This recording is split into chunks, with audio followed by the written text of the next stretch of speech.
Hi sir. So మీరు career start చేసినప్పుడు first movie chance రావడానికి మీకు ఎన్ని ఇయర్స్ పట్టింది? అంటే నేను హైదరాబాద్ వచ్చి ట్రై చేయలే. నాకు అసలు వైజాగ్ తప్ప వేరే ఊరు కూడా తెలియదు. మహా అయితే రాజమండ్రి అటుపక్క వెళ్తే మా అత్త వాళ్ళు ఉంటారు కాబట్టి బొబ్బిలు తప్ప ఇటు సైడ్ అసలు తెలియదు నాకు. సో అంటే ఇప్పుడు ఇక్కడికి వచ్చి అవకాశం కోసం వెతకాలి అంటే ఫస్ట్ ఊరు తెలియదు, ఏమీ తెలియదు. అండ్ అప్పుడు ఇంకా బీటెక్ అప్పుడు నేను యాక్చువల్లీ నాకు ఇంట్రెస్ట్ స్టార్ట్ అయినప్పుడు I was very young. So అప్పుడు వేరే ఊరు ఒక్కడే వేరే ఊరు వెళ్తా అన్నా సరే ఇంట్లో కొట్టేంత యంగ్ నేను. I was 13 or something. So ఏం డిసైడ్ అయ్యానంటే అవకాశం కోసం అడిగే కంటే I will only do something. So అక్కడ షార్ట్ ఫిల్మ్స్ చేసుకునేవాడిని. మెల్లిగా అలా మా ఫ్రెండ్ సుభాష్ పరిచయం అయ్యాడు, ఒకరు. So we use to do short films.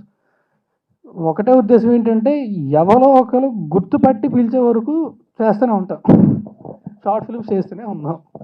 So అదొకటే ధ్యేయం. So I kept on making short films. I end up making around 52 short films. ఆ తర్వాత రామ్మోహన్ గారు చూసి షార్ట్ ఫిల్మ్స్ చాలా బాగున్నాయి, ఎప్పుడైనా హైదరాబాద్ వస్తే కలు అన్నారు. సో అప్పుడు ఆయన కలవడం కోసం అని చెప్పి ఇక్కడ మా బావ వాళ్ళ గృహప్రవేశం జరుగుతుంటే ఆ మిష్ పెట్టుకుని వచ్చి ఆయన కలిశారు. So that's how everything. Super. So మీరు షార్ట్